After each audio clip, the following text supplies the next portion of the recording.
Assalamualaikum warahmatullahi wabarakatuh. Kami dari kelompok biru yang insya Allah akan membawakan materi mengenai korelasi dan regresi. Sebelum itu izinkan saya memperkenalkan nama saya Wahyu Ananda dengan NIM 23512009. Nama saya Dini Ajam dengan nomor induk 2351200027. Perkenalkan, nama saya Adelia dengan NIM 2351200119. Perkenalkan, nama saya Agung Prasetyo dengan NIM 23512001.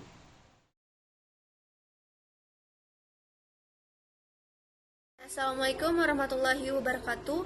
Perkenalkan, nama saya Adelia dengan NIM 2351200119. Baik, saya akan membahas materi konsep dasar korelasi. Korelasi merupakan teknik statistik yang digunakan untuk menguji ada tidaknya hubungan serta arah hubungan dari dua variabel atau lebih. Korelasi memiliki tiga tipe. Yang pertama, korelasi sederhana. Yang kedua, korelasi partial. Yang ketiga, korelasi ganda.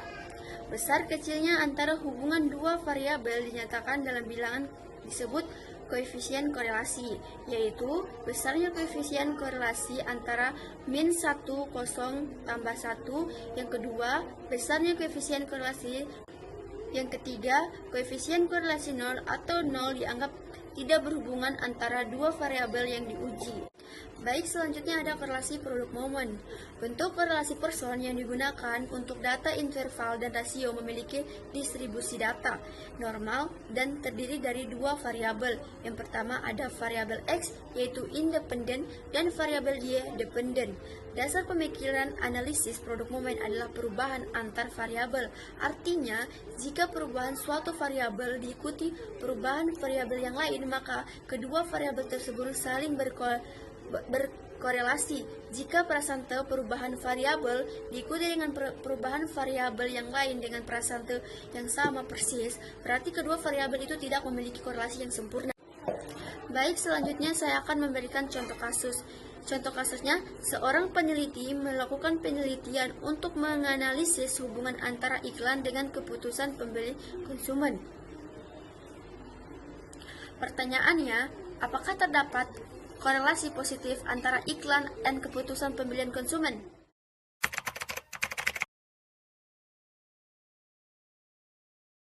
Saya akan menjelaskan tentang langkah-langkah dari korelasi produk momen.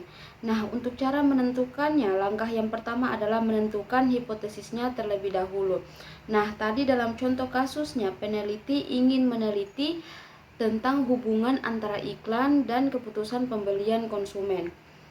Nah, maka hipotesisnya HO tidak terdapat korelatif positif antara iklan dan keputusan pembelian konsumen. HA terdapat korelasi positif antara iklan dan keputusan pembelian konsumen. Nah, kemudian langkah yang kedua adalah menganalisis data atau menjumlahkan data yang ada pada tabel-tabel tersebut seperti ini. Nah, di sini kita menjumlahkan data-data yang ada pada tabel seperti tabel X, tabel Y, tabel X pangkat 2, tabel Y pangkat 2, dan tabel XY. Nah, setelah kita mendapatkan hasilnya dari penjumlahan ini, maka selanjutnya kita beralih pada langkah yang ketiga, yaitu menghitung korelasi produk momen. Nah, setelah kita menghitung semuanya, setelah kita menghitung korelasi produk momen ini, kita mendapatkan hasilnya dengan hasil R hitung yaitu 0,06. Nah, setelahnya kita menentukan kriteria. Jika R hitung lebih kecil atau sama dengan R tabel, maka HO diterima. Jika R hitung lebih besar dari R tabel, maka HA diterima. Jadi, nilai R hitung lebih kecil atau sama dengan R tabel, maka HO diterima. Kesimpulannya, berdasarkan hasil analisis korelasi diperoleh nilai R hitung sebesar 0,061, sedangkan nilai R tabel pada taraf signifikasi 0,05 adalah 0,632. Karena nilai R hitung lebih kecil dari R tabel, maka dapat disimpulkan bahwa tidak terdapat hubungan yang signifikan antara iklan atau X dan keputusan pembelian konsumen atau Y. Dengan demikian, hipotesis nol atau HO, H0 diterima, yang berarti tidak ada korelasi yang signifikan antara kedua variabel tersebut. Nah, untuk pengujian SPSS korelasi produk momennya itu kita bisa buka di aplikasi SPSS teman-teman semua, entah itu mungkin versi berapa. Langkah yang pertama adalah buka halaman pada variabel view-nya, yang nanti tampilannya itu akan seperti ini. Nah, kemudian isi kolomnya, kalau teman-teman variabel X-nya ada 2, maka isi di situ. Ya, sesuaikanlah sama data teman-teman. Kemudian beralih ke data view. Nanti tampilan data view-nya itu akan seperti ini. Nanti tinggal diisi sesuai dengan data teman-teman. Nah, setelah mengisi data view, klik analysis, kemudian pilih correlate. Setelah correlate, maka ada tampilan seperti ini. Klik mengklik bivariate, nanti akan muncul tampilan seperti ini. Nanti tampilannya seperti ini. Nah, untuk langkah selanjutnya itu teman-teman bisa memasukkan variabel teman-teman ke dalam ini variabelnya. Kemudian yang nantinya akan seperti ini dia. Nah, kemudian setelah memasukkan variabel teman-teman semua, tinggal klik OK. Nah, setelah kita klik, nanti maka akan muncul output hasil nilai dari uji SPSS. Nah, kemudian Pearson correlation ini menjelaskan R hitung. Jadi nilai R hitung yang kita dapatkan di uji manual tadi, di dalam uji SPSS itu namanya Pearson correlation. Ini merupakan R hitungnya. Dan 0,51 ini merupakan signifikasinya. N-nya itu merupakan jumlah datanya. Kurang lebihnya seperti itu.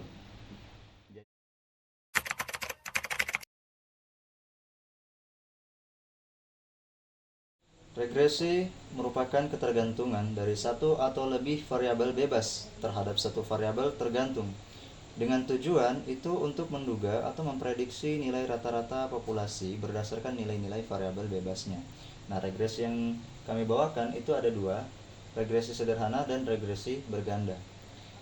Regresi sederhana adalah metode analisis statistik yang digunakan untuk mempelajari hubungan antara 2 variabel, yaitu satu variabel independen dan satu variabel dependen. Tujuannya apa? Tujuannya untuk mengetahui apakah variabel independen itu memiliki pengaruh terhadap dependen. Dan jika ada, maka apakah model tersebut bisa digunakan untuk memprediksi. Untuk contoh kasusnya, Tuan Selamat, seorang manajer perusahaan jamu memetenan di Palu, ingin mengetahui pengaruh promosi terhadap volume penjualan. Nah, untuk keperluan tersebut, Tuan Selamat itu mengambil data sebagai berikut, yang mana datanya sebagaimana datanya pada tabel di bawah ini. Nah, pengangkatan masalah pada Tuan Selamat ini adalah mencari apakah terdapat pengaruh positif promosi terhadap volume penjualan. Nah, langkah pertama yang kita lakukan adalah membuat hipotesisnya dulu, yang dimana H0 itu tidak terdapat pengaruh promosi terhadap volume penjualan, dan HA-nya terdapat pengaruh promosi terhadap volume penjualan. Setelah itu membuat kriteria pengujian, yang dimana kriteria pengujian di sini memakai T hitung dan T tabel. Jika T hitungnya lebih besar dari T tabel, maka H0 ditolak. Jika T hitung lebih kecil daripada T tabel, maka HA diterima atau HA tidak dapat ditolak. Nah, setelah membuat kriterianya, kita menganalisis datanya atau membuat tabel pembantunya.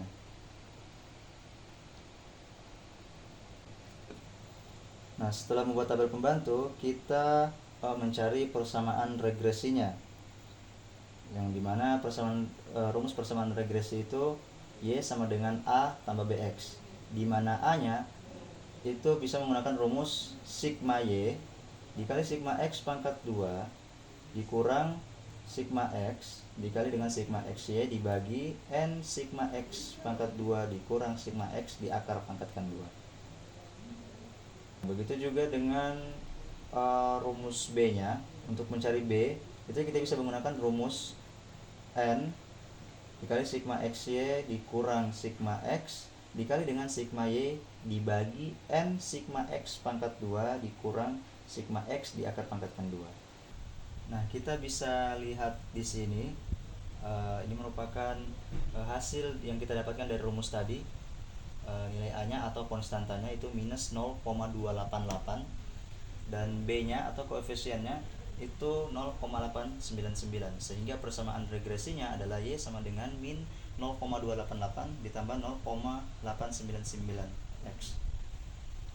Nah, setelah kita mendapatkan persamaan regresinya, kemudian kita menentukan nilai koefisien korelasinya yang nanti akan digunakan untuk mencari T hitungnya. Untuk mencari koefisien korelasi, kita bisa menggunakan rumus ini. R sama dengan N sigma XY dikurang sigma X dikali sigma Y dibagi akar kuadrat N dikali sigma X pangkat 2 dikurang sigma X di akar pangkatkan 2 dikali dengan N sigma Y pangkat 2 dikurang sigma Y di akar pangkatkan 2. Nah, sehingga nilai koefisien korelasi dengan menggunakan rumus ini adalah sebesar 0,951. Sehingga nilai koefisien korelasi yang kita dapatkan dari rumus ini adalah 0,951. Jadi, hubungan antara promosi X dengan volume penjualan sebesar 0,951 dengan kriterianya itu tingkat hubungan itu sangat kuat. Dan 0,951 ini kan positif, bukan minus. Yang artinya terjadi hubungan searah antara promosi dengan volume penjualan, yang dimana bila promosinya itu tinggi maka volume penjualan itu bisa meningkat. Nah, selanjutnya adalah menentukan nilai T hitung dan T tabelnya. Untuk T hitung itu kita bisa menggunakan rumus ini. Nah, di dalam rumus ini dibutuhkan nilai daripada koefisien korelasi yang kita dapatkan tadi.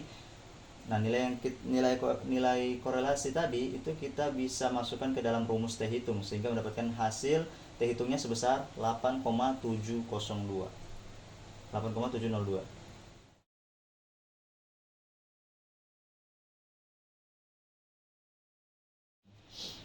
Nah, untuk pengujian SPSS-nya, teman-teman bisa buka aplikasi SPSS teman-teman sekalian. Nah, pada variable view yang nanti tampilannya seperti ini, itu teman-teman isi datanya sesuai dengan data teman-teman. Kalau variabel X-nya ada 2, ya silakan diisi. Kemudian setelah diisi, kita beralih ke data view-nya. Nanti tampilan data view-nya seperti ini. Ya. Nanti awalnya data view ini kosong, nanti teman-teman yang isi, sesuaikan sama data teman-teman. Kalau jumlah datanya ada 10, ya disesuaikan aja sama data teman-teman. Nah, setelah diisi, kita klik analis, kemudian klik regresi. Setelah regresi, nanti muncul tampilan sampingnya seperti ini. Kemudian klik linear. Nah, setelah kita klik linear tadi, maka akan muncul tampilan seperti ini. Nah, nanti tampilannya awalnya ini dependen dan independen ini semua berada di kiri sini, rata kiri sini. Nanti kita tinggal menyesuaikan variabel X-nya independen X1-nya di mana, kita masukkan ke sini untuk independennya. Untuk variabel Y-nya atau dependen itu bisa masuk ke sini. Kita masukkan ke sini. Nah, nanti untuk formatnya default aja, nggak usah di otak-atik. Jadi tinggal diklik OK, nanti akan muncul output hasilnya seperti di sebelah sini. Nah, setelah muncul output seperti ini hasilnya, nah karena dalam pengangkatan masalah regresi sederhana tadi, pengangkatan masalahnya adalah apakah ada pengaruh, maka yang digunakan adalah uji T-nya, T hitung. Kenapa? Karena yang ditanya pengaruh. Kalau yang ditanya adalah apakah bisa model regresinya ini digunakan untuk memprediksi, maka yang dipakai adalah ANOVA, F hitungnya. Dan untuk model sumbernya ini menggambarkan suatu hubungan atau menggambarkan korelasinya. Nah, karena di bagian regresi sederhana tadi pengangkatan kasusnya adalah apakah ada pengaruh, maka yang digunakan adalah T hitungnya.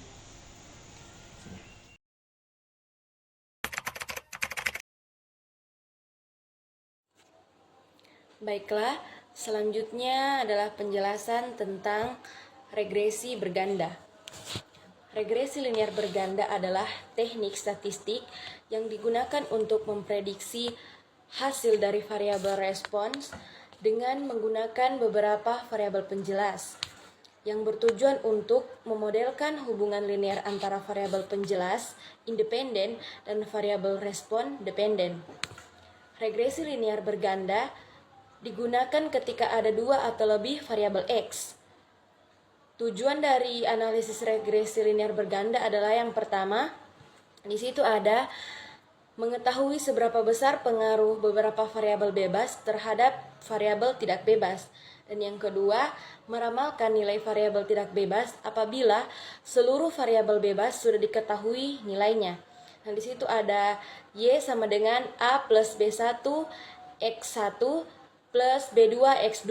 Dan di mana Y tersebut variabel terikat, X1 sebagai variabel bebas pertama, X2 sebagai variabel bebas kedua, dan A, B1 dan B2 di situ adalah konstanta. Dan selanjutnya di situ ada contoh kasus. Nah, contoh kasusnya itu seorang peneliti ingin mengetahui pengaruh promosi dan kualitas produk terhadap penjualan. Data penelitian berjumlah 12 responden. Data secara lengkap dapat dilihat pada tabel di bawah. Dan tabel di bawah ini memiliki 12 responden. Dan pertanyaannya, yang pertama, tentukan persamaan regresi linear berganda dengan 2 prediktor. Dan pertanyaan yang kedua, buktikan apakah ada pengaruh antara promosi dan kualitas produk terhadap penjualan. Selanjutnya adalah hipotesis atau penelitian terdahulu, di mana HO-nya itu tidak terdapat pengaruh promosi dan kualitas produk terhadap penjualan, dan HA terdapat pengaruh promosi dan kualitas produk terhadap penjualan. Dan ada kriteria pengujian. Jika F hitung bertambah dengan F tabel, maka HO-nya itu ditolak. Dan jika F hitung berkurang dengan F tabel, maka HA diterima. Dan di situ sudah ada analisis data atau tabel bantu. Ada X1, X2, Y, X1Y, X2Y, X1, X2, X1 kuadrat, X2 kuadrat, dan Y kuadrat. Dan selanjutnya di situ ada nilai statistik yang digunakan atau rumus yang digunakan. Nah, di situ ada sigma X1 kuadrat sama dengan sigma X1 kuadrat dikurang, di situ ada sigma X1 kuadrat per N. N-nya itu nilai dari responden. Nah, di mana X1 kuadrat itu sudah ada nilainya di tabel bantu, yaitu 845 kuadrat dan nilai N-nya itu ada 12. Dan masing-masing rumus ini sama, pengerjaan hanya beda angka. Dan di situ juga ada penentuan nilai konstanta B1, B2, dan A. Dan yang pertama itu ada sigma X2 kuadrat, sigma X1Y dikurang sigma X1 X2 dan sigma X1 X2Y per sigma X1 kuadrat, sigma X2 kuadrat dikurang dengan sigma X1 X2 kuadrat. Dan di mana nilai dari konstanta B1, B2, dan A ini, jika sigma dari X2 kuadrat itu kecil, maka diambil nilainya dari rumus yang tadi dikerjakan. Dan jika X atau Y-nya itu besar, berarti nilainya itu diambil dari tabel pembantu yang berada di sigma pada X1, X2 atau Y. Nah, di situ sudah ada hasil dari B1 yaitu 0,387 dan nilai konstanta B2 sama seperti pengerjaannya dengan nilai konstanta B1. Jika X1 kuadrat X1 kecilnya, maka nilainya diambil dari rumus yang sudah dikerjakan tadi. Nah, di situ hasil akhirnya ada 0,507. Itu nilai konstanta B2 dan nilai konstanta A sigma Y ada 1000 dan N-nya itu ada 12. N-nya itu dari responden dikurang B1 sigma X1 per N dikurang B2 sigma X2 per N. Nah, di situ X1-nya besar, berarti diambil dari tabel bantu sebelum rumus yang dikerjakan tadi. Nah, di situ sudah ada nilai konstantanya B1, B2 dan A yang dimana A itu 17,313 plus 0,387 X1 plus 0,507 X2. Dan selanjutnya itu ada koefisien korelasi ganda di mana RY titik 12 dan di situ sudah ada rumusnya. RY titik 12 sama dengan pakar B1 sigma X1Y plus B2 sigma X2Y per sigma X2 dan di mana hasil B1 tadi sudah dijumlahkan pada nilai konstanta sebelumnya dan nilai sigma X1Y juga ada pada nilai sebelumnya dan sudah dijumlahkan hasil akhir dari pakar 0,715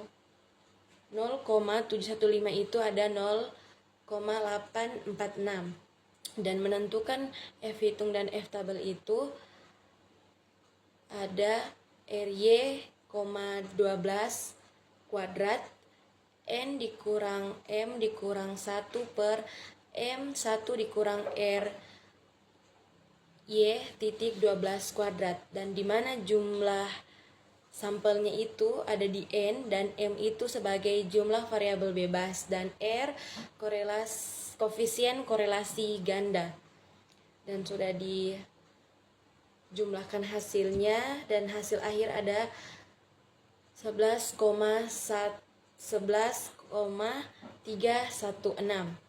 dan di situ sudah ada F tabel atau taraf signifikasi ada 5%, yaitu di mana derajat kebebasannya M dikurang 1 adalah N12, M2 dan 1 itu ada terdapat nilai 1 dan dijumlahkan 9. Nah, teman-teman terlebih dahulu masuk dalam aplikasi SPSS, kemudian klik variable view, kemudian isi di sini variabel dependennya. Karena ini kita menjelaskan regresi berganda, maka variabel independennya itu 2 gitu.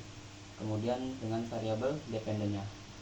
Nah, setelah itu kemudian teman-teman masuk ke data view, kemudian isi datanya seperti ini, isi datanya. Kemudian teman-teman klik analyze, kemudian regresi, kemudian setelah itu pilih linear. Nah,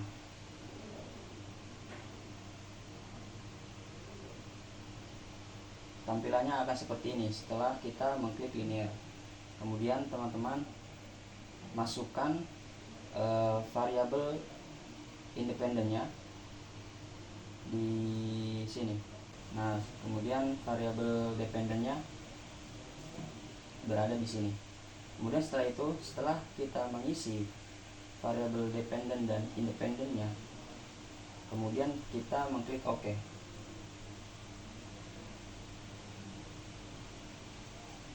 Nah, hasilnya maka akan seperti ini teman-teman.